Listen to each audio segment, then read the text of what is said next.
qalabkan ay bisha cas guddoonsiisay macadka caafimaadka ee gobolka Sool iyo jaamacadda Nugaal ayaa waxaa ka sii horeeyay qalab caynkan oo kala ah oo ururka bisha cas uu guddoonsiiyay dowladda hoose magaalada Laascaanood sidii kor loogu qaadi lahaa nadaafadda iyo bilicda. Geesta kale ururka ayaa wuxuu ballan qaaday cid kasta oo wax qabanaysa inuu ka caawin doono sidii deegaanka bilicdiisa iyo nadaafadda kor loogu qaadi lahaa. Guddoomiyaha bisha cas ayaa wuxuu sheegay dhawaan ay bixin doonaan deeq tan oo kala ah haddii ay dadka bulshada ay u diyaar garoobaan ay wax u qaban lahaayeen kor loo qaadi lahaa bilicda. Ururka bisha cas ee gobolka Sool ayaa dhawaanihii ugu dambeeyay wuxuu waday olole aad u ballaaran oo dhanka caafimaadka, waxbarashada iyo kor u qaadista nolosha qoysaska danyarta ah. Ugu horeyn waxaa halkaasi ka hadlay guddoomiyaha ururka bisha cas Daakir oo ku dheeraaday ahmiyadda ay leedahay qalabkani ay maanta guddoonsiinayaan jaamacadda Nugaal University iyo macadka caafimaadka. halka hortiina waxaa ka muuqda qalabka waxa la helaa sanitation tool baaf kala lagu yiraahdaa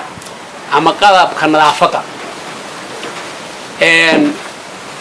waxa kama tagana bahda caafimaadku inay door ka ciyaarto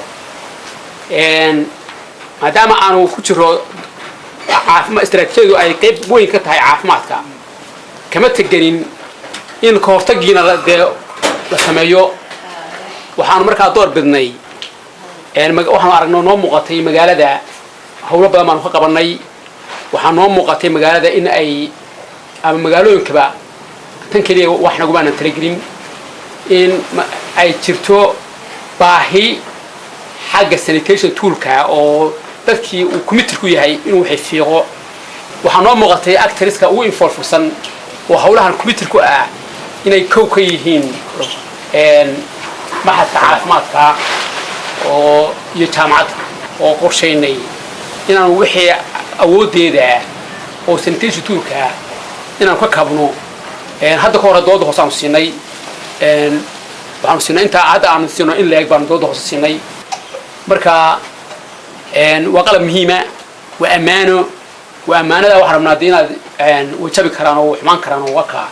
laakiin waxaan noo muuqatay in amaanada inaan idinkeeda ku wareejino maadaama ummadda idinku aan lacag leedahay ku siin oo waxba leedahay ku siin isu xilqaanteen in dhalinyaradu ay ka shaqeyso gobolka nadaafadiisa. qalabadiina team walba waxaan u talanay 20 karyoone, 20 majarafadood, 20 madaraq, 20 farli.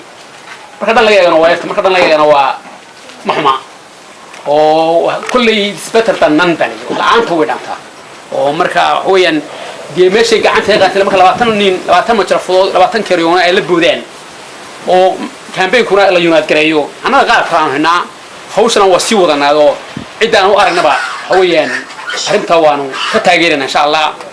geesta kale waxaa iyaguna halkaa mahadnaq ballaaran ka soo jeediyay guddoomiyaha jaamacadda Nugaal iyo maamulka macadka caafimaadka ee gobolka Sool oo ku dheeraaday inay qalabkani wax weyn ka tari doono nadaafadda iyo sidii kor loogu qaadi lahaa. hadda inuu ugu deeqay ururka bisha cas kaas runtii wuxuu ay tahay fursad fiican oo qashinka lagu yareyn karo bay noqonaysaa arrintaasi. awalba waa la guri jiray mararka qaarkood iyo sanba aad u badnaana waana arrimahan ka shaqayn jirnay laakiin qalabkana wuxuu noo sii fududeynaya inaanu si fiican hawlahaas ama si firfircooni aan uga qayb qaadano oo adeegsano qalabka insha Allah taala. aad iyo aad baan ugu mahadcelinaynaa ururka bisha cas iyo qaybihiisa kalaba laamihiisa shaqaalihiisa iyo hawlwadeennadiisa aad baan ugu mahadcelinaynaa. annaguna waxaanu ballan qaadaynaa qalabkaas inaanu xafidi doono qaabkii loogu talagalayna aan ummadda uga faa'iideyn doono insha Allah taala. السلام عليكم ورحمة الله.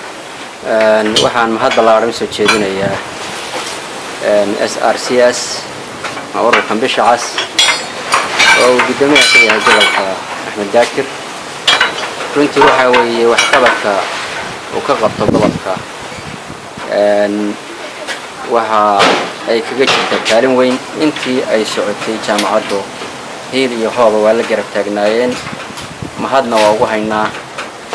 إن شاء الله وحنا رجعنا إن إلهي وكالة الحرية أنا وذلك رجيت كرمه حيلتها هي قلبت هالكن تلا كلام مهم حل كده لأن يرضى السعرين أرضيه يبغى يسح الخامين إن أي ودنك يدقانك وحققتان وحي أفضل ذين كرو أو أي كغيب قادن كرو نشغلي هي أفضل ذين كريوي ذكرين لول Somali Channel TV حرنت مقالة Laascaanood ee gobolka Sool.